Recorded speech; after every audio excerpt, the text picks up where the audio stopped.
Ora bem, então vamos hoje entrevistar a Maria Lucília de Meleiro, no caso, e vamos procurar conversar e dialogar com ela numa perspectiva não política, desta vez, não vamos fazer política, vamos conversar à volta da literatura e à volta das experiências artísticas, poéticas de Lúcia Meleiro. E comecemos pelo seguinte: uma cidadã, professora, na zona das literaturas inglesas e alemãs, é fácil de perceber que se tenha interessado e que tenha escrito a mitologia dos povos germânicos, não é? Claro. E, portanto, é natural que essa tenha sido, se não me engano, a primeira obra que publicou. Exato. E conte-me um pouco a história deste livro. Da mitologia dos povos germânicos. A mitologia dos povos germânicos tem a ver com a minha formação académica, porque eu sou da área de filologia germânica, e verifiquei que não havia muita coisa publicada em Portugal sobre isso, sobre mitologia germânica, cultura germânica, e achei que seria interessante fazer um livro sobre as principais crenças e mitologias desses povos, porque havia muita confusão entre celtas e germanos, que era a mesma coisa, não é a mesma coisa, não são os mesmos povos. E então comecei a fazer isso um pouco por interesse próprio e hobby, quase um hobby. Comecei a fazer, a colecionar dados, fui várias vezes aos países germânicos colher dados, fazer consultas em bibliotecas, até que reuni aquele acervo necessário para fazer esse livro. Porque neste momento é das poucas coisas que há sobre esse tema. Quem quiser estudar esse tema tem um livro que tem resumido tudo o que é preciso, tudo o que é necessário para essa pesquisa. Não houve assim muito mais trabalhos que tivessem saído depois disso. E há alguma relação entre a mitologia típica lusitana, portuguesa, com a germânica ou não há? Há uma, quer dizer, é assim, esse livro foi só dedicado aos povos germânicos, tem lá as tribos todas, porque é desde a queda do Império Romano até à atualidade, passando pela Segunda Guerra Mundial, todos aqueles conflitos, em que a mitologia germânica esteve sempre viva, e o próprio Hitler e o Terceiro Reich fizeram uma transformação dessa mitologia com propósitos políticos, na altura, com objetivos políticos. Que eu explico isso muito bem nesse capítulo, um capítulo que tenho lá sobre isso. E em relação a nós, não me debrucei sobre o nosso país, mas estou a pensar fazer uma edição revista e aumentada da mitologia germânica, em que vou incluir um capítulo sobre Portugal, porque a presença germânica em Portugal também foi evidente, o reino suevo, o reino visigodo, e há também material interessante, que até um recolhido por mim e outro que até foram leitores que me mandaram coisas portuguesas, que são, por exemplo, túmulos com runas, decorados com runas, sobretudo no norte. E era interessante fazer, se fizer essa edição revista e aumentada, vou incluir então um capítulo sobre a presença germânica em Portugal. Esperemos que esse livro saia rápido, no caso, para podermos fazer uma entrevista também sobre o mesmo, no caso. Mas, entretanto, de repente, e gostava de perceber porquê, saltou para os romances históricos. Pois, quer dizer, eu trabalho assim, gosto de trabalhar num assunto, mas uma vez publicada a obra é como quem solta um pássaro do sul da gaiola. Ele vai voar por si e eu vou para outro sítio. Gosto de variar, não gosto de estar sempre a trabalhar na mesma coisa. E então resolvi, eu tinha umas amigas, um círculo de amigos, que eram todos escritores, de romance, quase todos historiadores, romance histórico, etc. Também, em que estava presente também o professor Oliveira Marques, de História, que me fez muitos elogios aos trabalhos que eu tinha feito. E eu não sou de História, não é? Mas comecei a entusiasmar-me e assim, vou também escrever um romance histórico, quero fazer essa experiência. E pronto, e comecei a ver o que é que eu havia de fazer, e então não não queria fazer uma coisa, porque há figuras históricas que há dezenas, centenas de livros sobre elas, toda a gente. Há uma tendência no romance histórico de falarem sempre das mesmas pessoas. É o Luís XIV, é a Cleópatra, é o Júlio César, é sempre os mesmos. Lá. E eu não queria pisar terreno que já tivesse sido pisado muitas vezes por muita gente. Queria uma coisa nova, original, diferente. E então tive um sonho, e já nem me lembro muito bem os pormenores, mas aquilo encaminhou-me para o Egito ptolomaico, o Egito helénico. Comecei a estudar aquilo e isso é interessante, vou fazer. E então topei com uma rainha chamada Arsínoe II, que é filha do Ptolomeu I, que era general de Alexandre o Grande, e ela ainda é sobrinha do próprio Alexandre, porque dizem que o Ptolomeu I seria um filho legítimo de Filipe da Macedónia, que era o pai de Alexandre, portanto seriam meio-irmãos, e por isso ele deu o Egito, que era a província mais cobiçada por todos os generais de Alexandre. E então deu-lhe o Egito e ele fundou uma dinastia. E essas rainhas são todas Berenice, Cleópatra e eles Ptolomeus.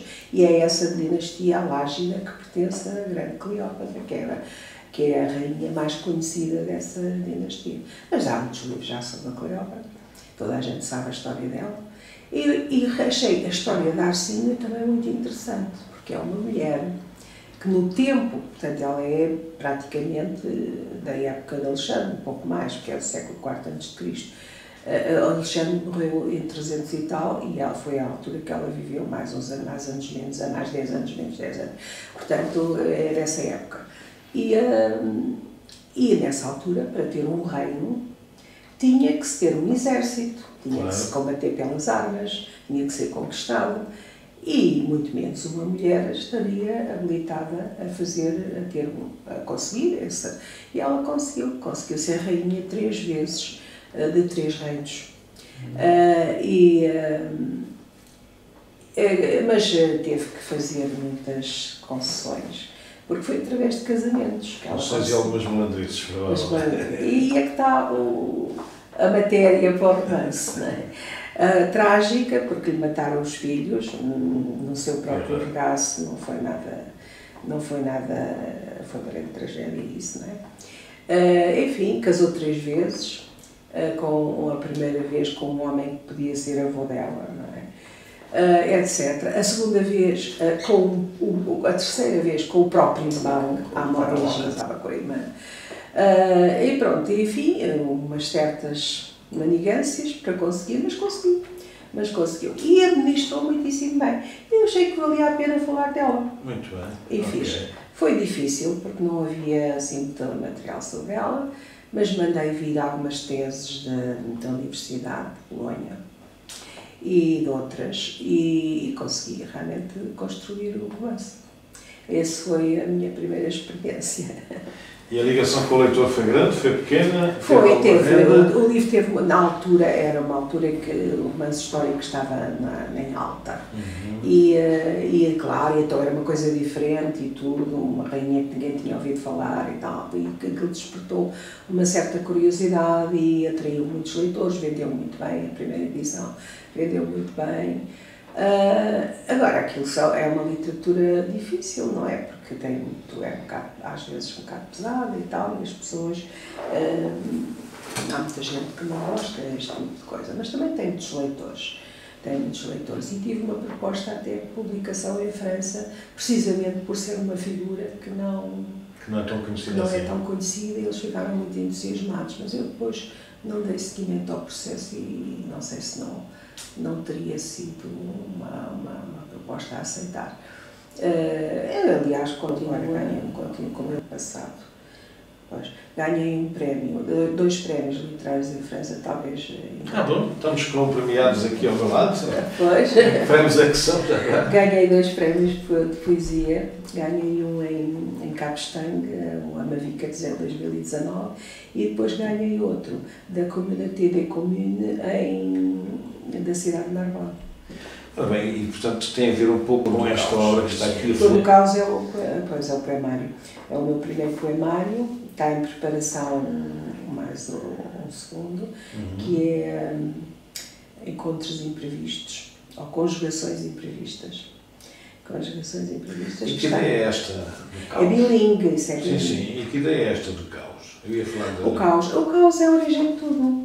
Sem dúvida, ok. É do caos que sai tudo. Okay. É do caos que saem as ideias todas e a organização sai do caos. Um poema que se chama precisamente A Flor do Caos. É a base A Flor do Caos, livro, exatamente. Não, pois, o caos é fonte de inspiração de muita coisa. É o grande abismo profundo onde tudo se encontra. E porquê frases como a palavra azul do esquecimento e oculta para sempre a flor de ontem?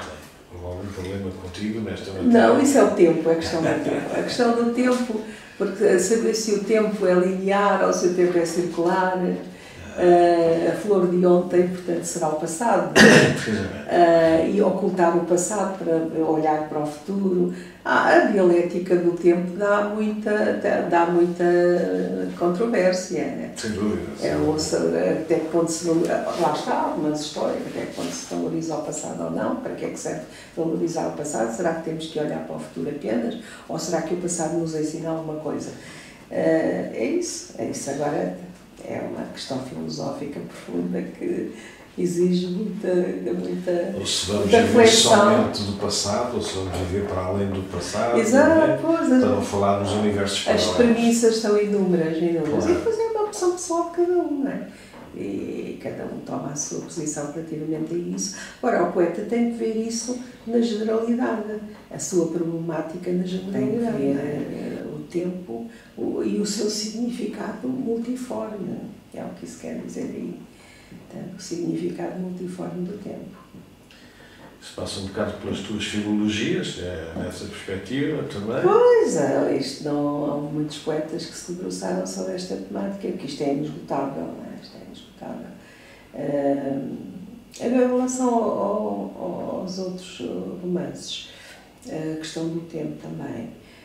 Por exemplo, neste aqui, no Iraque, O Pranto de Listar, este livro é um thriller, já é outra maneira de fazer romance histórico, portanto, em thriller, portanto, em romance de ação com mais intensidade, com uma ação rápida.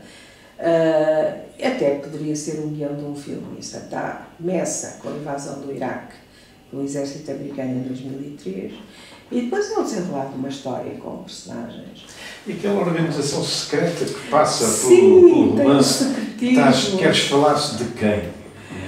Que organização é aquela, no caso? O que é que te passou pela cabeça? Quero lançar, quer dizer, é assim, a história, os acontecimentos históricos decorrem em vários níveis, não é?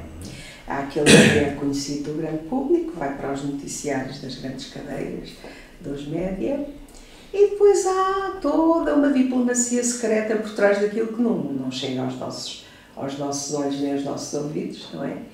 Mas que os que estão envolvidos nisso, os diplomatas, os políticos, conhecem. E depois ainda há um terceiro nível que só alguns políticos e alguns diplomatas conhecem. Portanto, essa realidade é muito complexa. E o romancista pode utilizar esse secretismo, esse mistério para fazer romances interessantes que despertem a atenção do público e que também criar interrogações acerca de muita coisa. E vais encontrar aí o Graal também, não é? Vais andar à procura do Graal nesse romance. Não era o Graal, era a Arca da Aliança.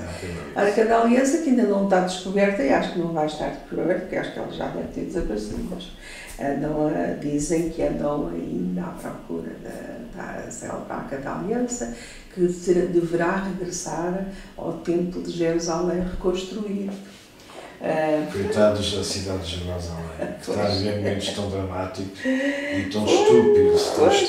Pois, agora, com isso pode-se fazer uma história interessante, penso eu, e despertar a curiosidade no grande público sobre o mistério que está por trás dos acontecimentos, porque essa guerra nunca se soube exatamente o que é que motivou essa guerra, o que dá pano para mangas, digamos assim, para especular ali à volta.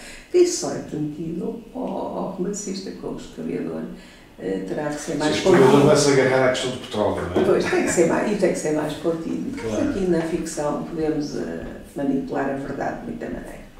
E é assim.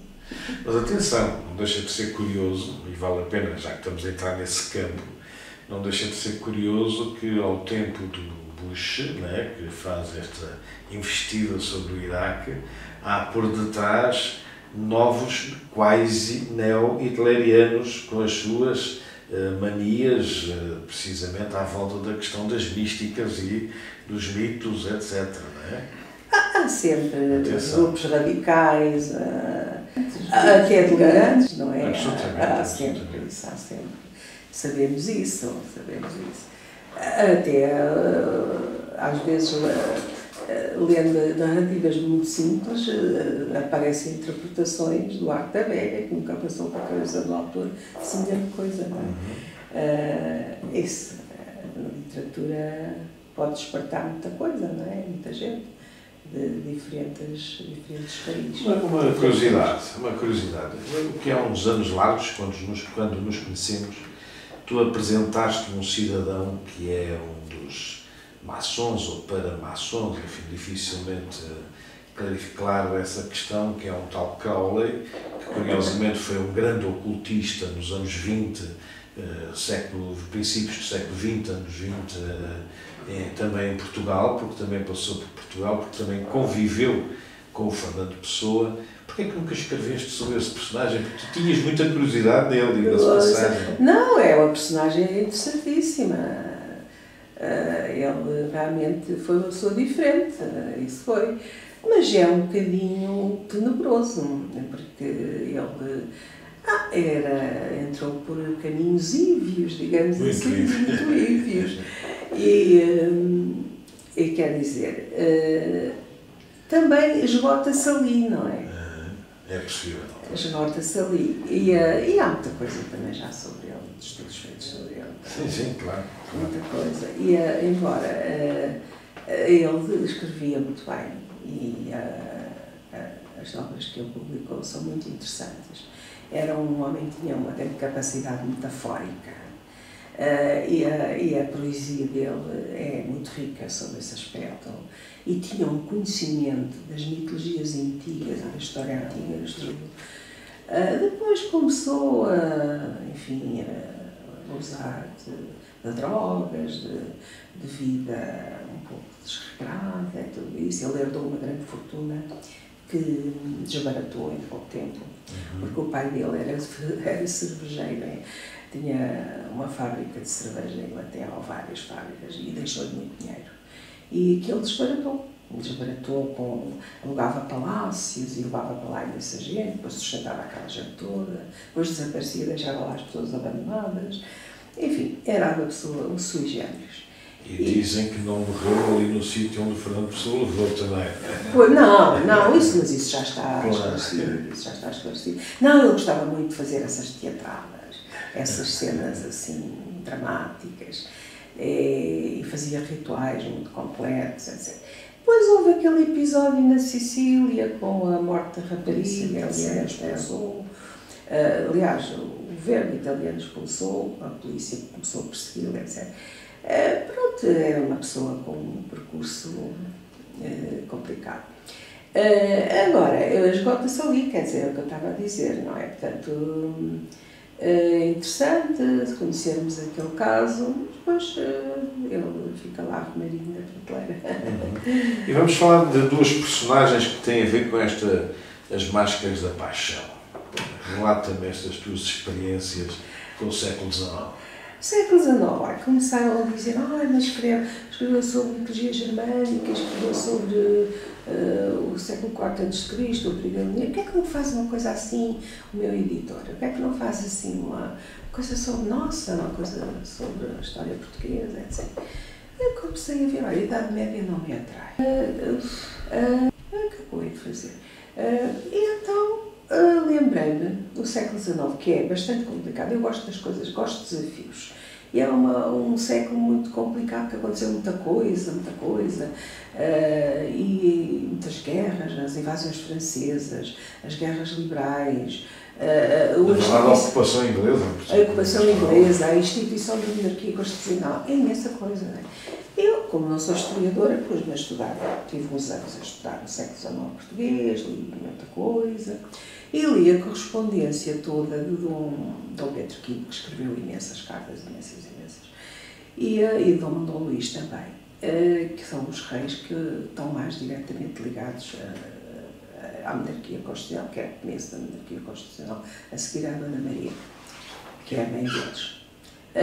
E assim, isto era interessante fazer como se fosse o próprio Dom Pedro V a construir a sua autobiografia. Quando é partir das cartas, isso vai ser interessante. E comecei a escrever isso e fiz então esse livro, que tem 3 partes. A primeira é a pseudo-autobiografia de Dom Pedro V, feita por ele próprio, em que ele mostra as suas preocupações, o seu caráter, os problemas que ele tem até no relacionamento com a sua esposa, a Dona Estefânia, de Hohenzollern. Depois tem uma certa intriga também dos ingleses que aparecem, isso já é muito do domínio da ficção. E a última parte é baseada também na correspondência do Dom Luís, mas sob o aspecto também do relacionamento dele com a Dona Maria Pia, a sua esposa, e depois toda aquela problemática de um rei que não se tinha preparado para ser rei, que é apanhado de surpresa. E que era muito criticado pelo irmão por não ter precisamente comportamento e qualidades para ser rei. Aliás, não estava previsto, nunca sabiam até que era, mas não se previa que Dom Pedro V fosse morrer tão jovem, não é? E afinal... Com uma doença estranha para quem tinha alguma distanciação sexual, não? O Dom Luís? Sim. O Dom Luís ou Dom Pedro V, como morreu com sífilis? Foi Dom Luís. Dom Luís? O Dom Luís é uma história sentimental dele, é interessante para o romancista, porque é um bocado trágica, não é? Ele, depois do nascimento dos 2 filhos, da Dona Maria Pia, escreveu-lhe uma carta a dizer que o relacionamento amoroso entre eles tinha acabado. Agora, a partir de agora, ele ia fazer a vida dele, mas não diz que ela ia fazer a vida dela. Ficava. A Dona Maria Pia ficou muito magoada com aquilo, e eu acho que aí está a explicação do comportamento que ela teve a seguir, aquela febre de ter vestidos e comprar coisas, gastar disparatadamente, comprar coisas para mobiliário para os castelos e para os palácios, endividar-se, fazer aqueles... porque nós não tínhamos dinheiro na altura, estávamos completamente falidos. Nós estávamos totalmente falidos. E ela lá comprar coisas, ia fazer viagem, fazia viagem e vinha carregada de coisas, era estátuas, era serviços de não sei o quê, vinha, gastava imenso dinheiro e depois a coroa não tinha comprar aquilo, não é? Ou então, com muita dificuldade, pagava aquilo. Até há duas histórias engraçadas. Umas foi ela a pedir a um banqueiro da altura que lhe fizesse um empréstimo. E ele não estava com muita vontade, porque sabia que aquilo depois se calhar não ia ser pago. E ela tem uma resposta, não sei se foi a esse, se foi a outro, mas a resposta foi esta história que ela deu a alguém que ou não lhe queria emprestar dinheiro ou a censurava porque gastava muito dinheiro, já não tenho bem presente, em que ela diz: quem quer rainhas pagas? Pronto, e depois a relação dele com ela, e ele depois começou a ter uma vida noturna muito intensa, fazia grandes ceias secretas no Palácio de Belém, era para as cantoras do... Será que há mais alguém que terá feito ceias secretas assim? Não foi só Dom Luís? Boa investigação para ti. Interrogação. Sei as crepas no Palácio de Belém, mas era para as cantoras de São Carlos e para as cantoras e bailarinas, que assim que chegava uma companhia nova, Dom Luís ia logo ver quem é que lá estava para escolher a sua amada.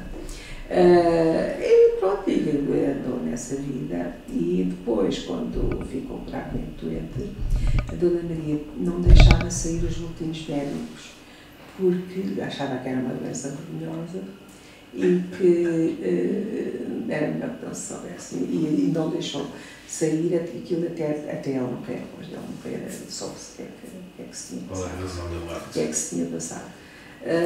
O Dom Luís foi um bom vivant, não é? E o Dom Pedro Quinto foi, eu estava a trocar as... São o oposto, são dois irmãos que são o oposto. Um é a austeridade, a seriedade, o outro é a flexibilidade, a tolerância, a harmonia. No seu reinado até lhe chamavam já não me lembro, popular ou qualquer coisa assim. Portanto, era muito querido. Mas depois, com a continuação, os ânimos republicanos começaram a exaltar-se e às tantas já eram insultos ao rei, jornais para dizer mal do rei, etc, etc. Portanto, aquilo acabou um bocadinho mal, quer dizer, o final do reino dele foi um bocadinho desastroso. Mas o Dom Luís não fez oposições no Parlamento, deu imensos títulos de nobreza à nobreza. Dom Luís quis contentar toda a gente. Não, mas, claro, o tempo era contra ele, cá está o tempo, não é? O tempo era contra ele. E, portanto, aquilo acabou um bocadinho mal. Ele quis segurar a coroa para o filho, Dom Carlos, mas acabou de forma que nós sabemos, não é? Com o regicídio. Eu achei, para aquilo que eu estudei, que esteve iminente um regicídio. Com o Dom Luís? Nesta altura, não, com o Dom Luís não, mas talvez com o Dom Pedro V, porque o Dom Pedro V fazia muita oposição a muita gente, não é? Porque ele queria levar as coisas adiante como ele queria e não queriam que fosse o rei a fazer aquilo.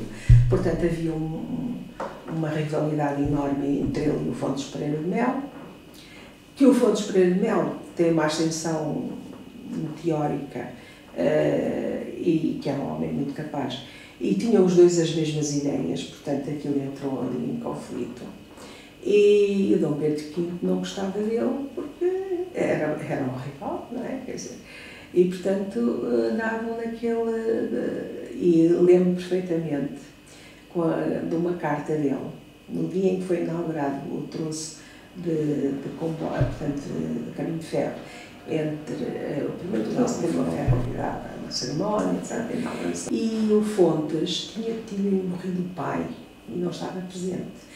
E o Dom Pedro V diz na carta que tinha sido uma grande alegria estar presente naquela cerimónia e não gostar o malfadado Fontes Pereira de Melo. Porque ambos queriam ser padrinhos daquela iniciativa, não é? Uma nota curiosa. Aliás, aquilo acabou mal, sabe como é que aquilo acabou? O troço, depois fizeram o percurso, o comboio avariou e foram todos a pé, porque aquilo não estava ainda, não estava como deve ser. Não. Se calhar o Fontes Pereira não foi por causa disso. Se calhar às tantas já sabia que ia dar para o torto. Mas há uma última pergunta que eu gostava de fazer, não sei se conseguirás responder. O Dom Pedro IV, primeiro do Brasil, no caso, o imperador, que se tivesse mantido a sua lógica imperial provavelmente teria mudado o mundo, não é? Porque a capital de Portugal teria sido o Rio de Janeiro e o Império Português teria se desenvolvido a partir do Rio de Janeiro, que era curioso. Mas não interessa agora, o que interessa é que ele era maçom, não é? E, no entanto, se nós vamos ver os filhos herdeiros deste rei maçom, né, no caso, não encontramos a maçonaria prolífica, não? Ou estarei enganado? Ela esteve sempre presente. Sim, mas não na corte, não com o rei, né? Sei lá, por exemplo, no Reino Unido, o grão-mestre da maçonaria é sempre um duque, né? Aqui em Portugal isso nunca foi a razão. Pois, mas houve muitos reis que apoiaram. Quer dizer, é assim, no fundo, as repúblicas sul-americanas devem a sua independência à maçonaria. Sem dúvida, claro que sim. Portanto, tudo aquilo é maçom. E aqui, Pois a Dona Maria, isto agora vamos à Dona Maria II, queixava-se muito, mas sem nomear ninguém. Ela dizia que era objeto de muitas pressões, que todos queriam que se fizesse a vontade deles, portanto, nesse tempo estava tudo em jogo nessa altura. E é claro que a maçonaria faria também as suas pressões, não é? Quer dizer, e ela sabia isso, porque ela tinha familiares maçons. Maçons, claro. E havia até figuras muito conhecidas da maçonaria que eram importantes nessa altura e tinham muito peso. Mas não o Luís nem o Emanuel? Não, que eu saiba não, nenhum deles alinhou uma coisa que eu saiba, não sei. Porque o próprio Rei Carlos, na verdade, há quem diga que tinha algumas ligações maçónicas, mas de facto foi sempre um anti-maçom perigoso. Não, tinha muito medo. Sim, mas com grande ódio. Não nos interessava na altura, não nos interessava a eles próprios, à própria dinastia. Acho que não souberam dar a contornar as coisas com elegância como fizeram em Inglaterra. Não é? Precisamente. É chamado contorno com elegância, não é? Não, porque as coisas estavam muito é que a Inglaterra tem uma tradição muito grande de parlamentarismo anterior, já vem da Idade Média. E nós não. O nosso parlamentarismo começou no século XIX, estava ainda muito verde, as pessoas tinham muito medo, era muito difícil, era muito complicado. Não tínhamos maturidade para certas coisas ainda, porque éramos uma jovem monarquia constitucional. Pronto, precisamente, apesar de sermos tinha saído do absolutismo e depois de um grande... O absolutismo da Inquisição. Então, 400 anos de Inquisição. Precisamente. A Inglaterra não houve, não é? Precisamente. Essa é a grande diferença. Nota-se muito. Porque a tradição parlamentar em Inglaterra é muito antiga e eles também não toleravam o rei que não ligasse ao Parlamento. Vários tentaram fazer isso, tentaram eliminar o Parlamento. E agora foi a última tentativa, não queriam fechar o Parlamento também. É que o Parlamento, é que não há dinheiro sem o Parlamento. É assim, aquilo é assim. O rei, para gastar, para fazer uma guerra, tem que ser aprovado pelo Parlamento, senão não tem acesso ao Tesouro Real. Precisamente, ora bem. Eles queriam acabar com o Parlamento para fazer o que queriam, não é? Ter o financiamento para aquilo que queriam. Porque se o Parlamento se opusesse, não tinham. Foi o que aconteceu com o Carlos I. E quis fechar o Parlamento e fechou. Agora, a guerra que ele estava a fazer não teve financiamento. Teve que financiá-la ele próprio e depois aquilo diluiu-se no não. E depois acabaram por decapitar, não é? Tantas fez. Que foi longe. E depois foram buscar, olha, aí é muito engraçado, foram buscar, depois os descendentes dele foram para a Holanda, o Carlos II, que é aquele que vai casar com a Bragança, com a princesa Bragança, nossa dona. Ok. E que estava completamente... A Bragança da história do chá, foi ela que levou o chá. É essa, exatamente, é essa. E sabe para que era o chá? Era para controlar as damas, porque aquilo era um casamento de conveniência, pronto, ele estava falido, ela trouxe um condote, e chamaram-no para rei, que ele estava exilado na Holanda, pronto, casou com a senhora. E depois gostava muito de atrizes, gostava muito de cantoras também, etc. E até há algumas bem conhecidas, sabemos os nomes dela, uma célebre Albuim. Depois havia as lutas entre protestantes e católicos, etc., que isso também foi, que nós não tivemos cá, porque aqui era só havia um partido, era só católicos, né? Agora na Inglaterra, aquela luta entre católicos e protestantes também foi... E ele fracasou, mas depois fazia uma vida. E ela lembrou-se de fazer o chá, a cerimónia do chá, porque ele andava sempre de volta das suas damas, então ela queria, obrigando-nos a estar ali àquela hora, toda a gente sabia quem era quem, se faltava alguém ou não, era para controlar. Coitada. Ora bem, mais uma belíssima história para contares um dia num dos teus romances, no caso. Vamos parar por aqui, porque iremos fazer mais entrevistas em outros momentos. E muito obrigado pela tua presença no Estatizando, que espero que tenhas gostado desta conversa entre nós os dois. Obrigada, eu gostei muito de estar aqui.